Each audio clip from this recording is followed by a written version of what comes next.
Hello students, today we are going to discuss about Union Executive. In our Indian Constitution, Article 52 to 78 deals about Union Executive. Before we start discussing Union Executive, let me explain about the structure of our Union government. In our government, the President is on the top, below him Council of Ministers and Legislature. In Parliament, we have two houses. One is Council of States, another one is Lok Sabha. It's also known as House of People. In Rajya Sabha, totally there are 250 members. It should not beyond 250 members. Among 250 members, 12 members were nominated by the President. Rest of members, that is 238 members, were representative of various states and union territories. The another house is Lok Sabha. In Lok Sabha, the number should not exceed above 552, not less than 552 members. Among 552 members, 530 members were represented from states.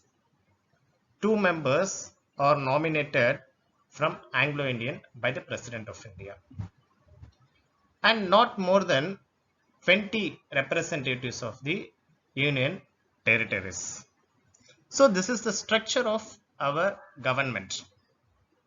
In this structure, our President of India is the head of the Union. He is the formal executive and central executive of the government. With this basic understanding, we are going to discuss about the President. In this lecture, I am going to discuss in the following manner. First one is qualification of presidential candidate. Second one is election of the president. Third one, disputes related to president election. Fourth one, salary and emolument. Fifth one, term of office. And sixth one is time of holding election to fill vacancies. Article 58 deals about qualification of president. So first one is he must be a citizen of India. Then only he can contest in the president election. Second one is he must have completed 35 years, not below the age of 35 years. And final qualification is he must be a qualified person to elect as a member in either of the houses, and he should not hold any office of profit under Government of India or any state government or any local authority. Next, the election of the president. Article 54 deals about the election of the president. The President of India is elected by indirect method. The name of the method is Electoral College. Under this method, the elected members of both houses of parliament, the elected members of legislative assemblies of states, the elected members of the legislative assemblies of union territories of Delhi and Pondicherry. So these are all the members who used to vote for the president election. To create uniformity in the votes, we have a formula for the calculation of votes in the president election. First one is how to calculate the votes for legislative assemblies, that is MLAs. State population divided by total number of elected members in a state legislature into 1 by 1000. This is the formula is used to calculate the votes for the MLAs in the president election. Similarly, we have a formula to calculate votes for the MPs. That is, total number of votes assigned to the members of the state legislative assemblies in the electoral college divided by total number of elected members of the both houses. Using this formula, they will calculate the votes for the presidential election.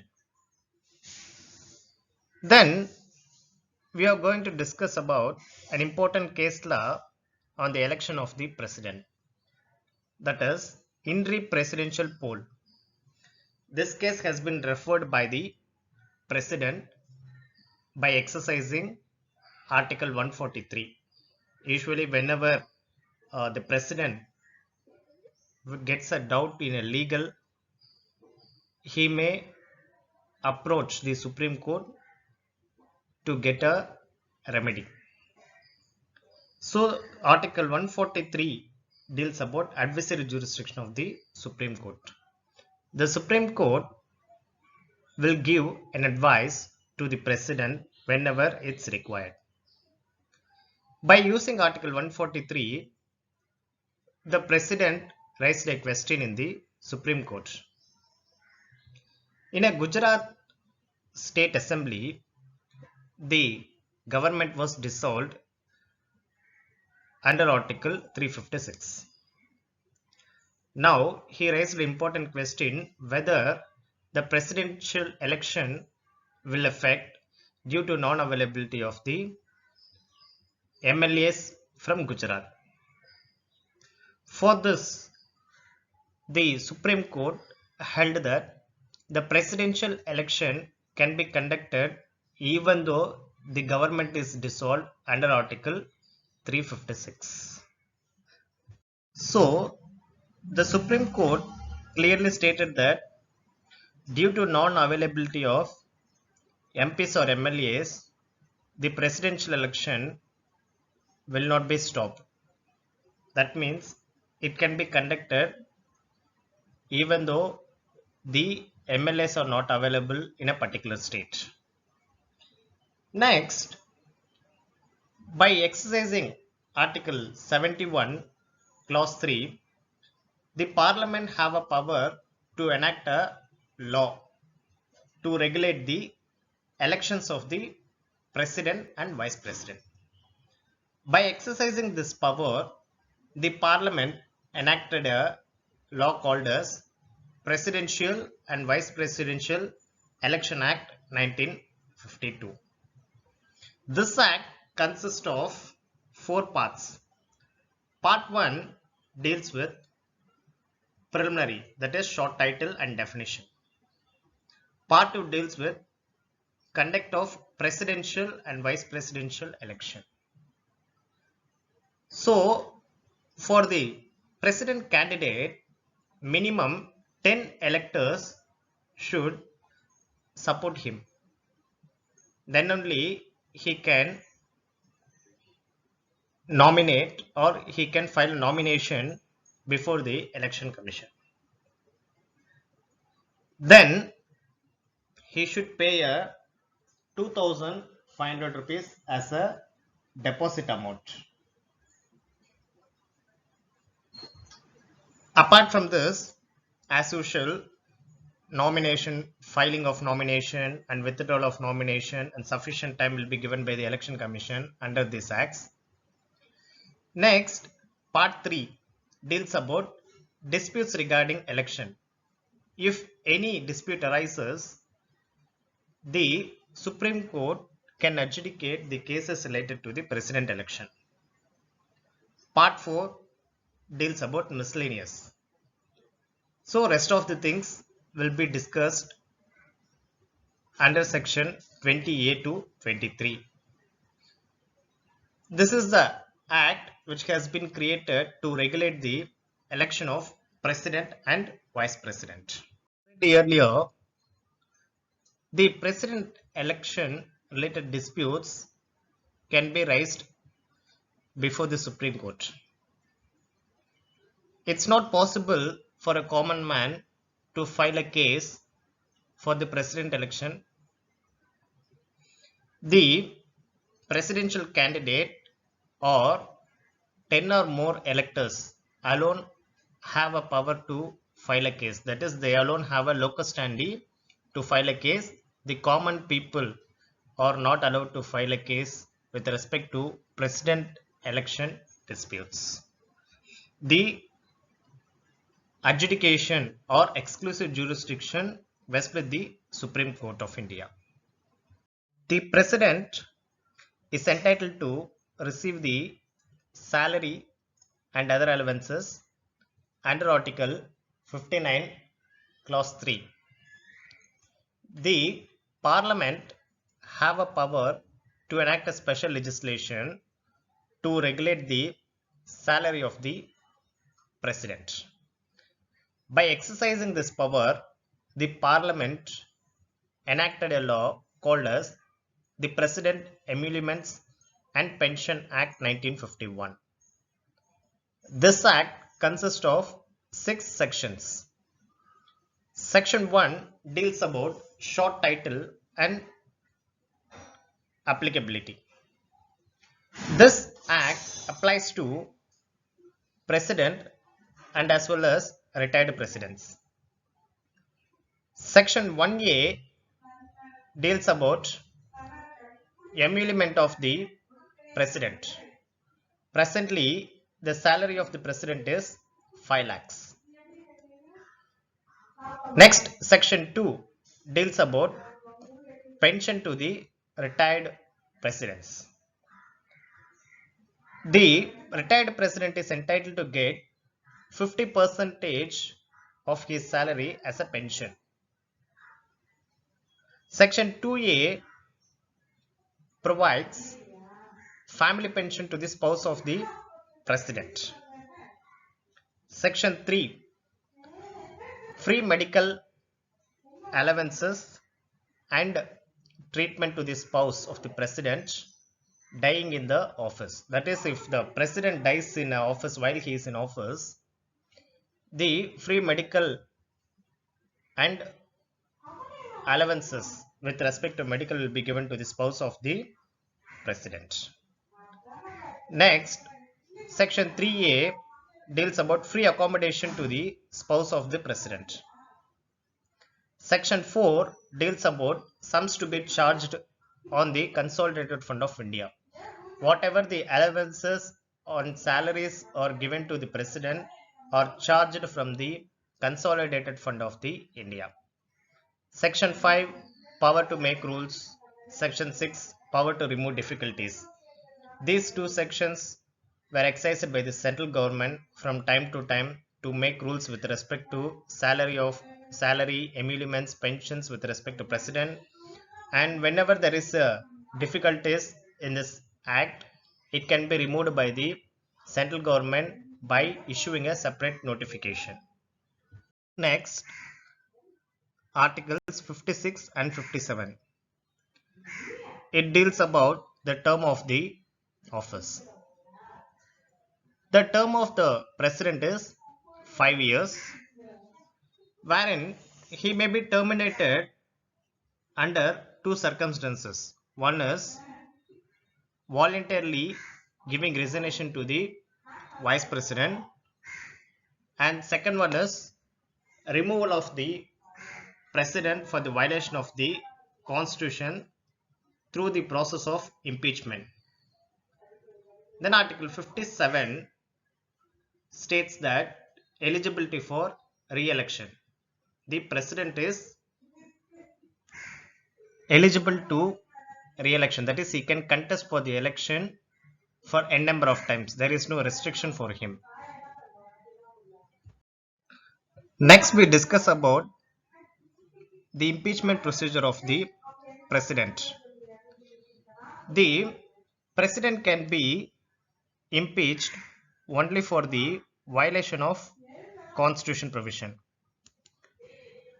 In constitution, this is the only ground wherein the president can be removed. For the removal of the president, the impeachment proceedings can be initiated either of the houses, that is Lok Sabha or Rajya Sabha. For first and foremost, they have to issue a 14 days prior notice. That notice should be signed by at least 1/4 members of that house. So not less than 1/4 members should sign in that notice. After 14 days, the inquiry may be initiated against the president. Once the inquiry is completed, the same has been passed as resolution by the majority of 2/3 from the total house of the membership. This is the procedure to be followed to impeach the president. See, may arise in the president's office for the 4 reasons. One is on the expiry of the term. After completion of 5 years, the vacancy may arise in the president office. In these circumstances, it's a duty of the election commission to conduct a president election before the completion of the term. Until the new president takes in charge, the existing president may hold the office. The second, third, fourth grounds by resignation, death, or removal of the president through impeachment. These 3 grounds may arise suddenly without any expectation. So for these 3 grounds, the election commission should conduct an election within 6 months from the date of vacancy arises. Suppose if the president is not available in the office, the vice president may act as a president. If the vice president is not available in the office, the Chief Justice of India or senior most judge of the India, that is senior most judge of the Supreme Court, may assume the office of the president and he may act as a president of India. This situation arose in the year of 1969. Dr. Zakir Hussain died during the tenure of the president. Later, Honorable Vice President V.V. Giri resigned. In this situation, the then Chief Justice of India, Mr. Justice Sri Hidayatullah, discharged the function of President from 20th July 1969 to 24th August 1969.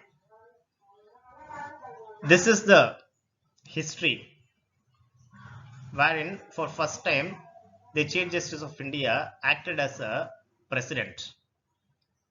Since 1950, this is the only incident which happened in our Indian Constitution. These are all the various provisions with respect to President of India. In next lecture, we are going to discuss about powers and functions of the President. Thank you.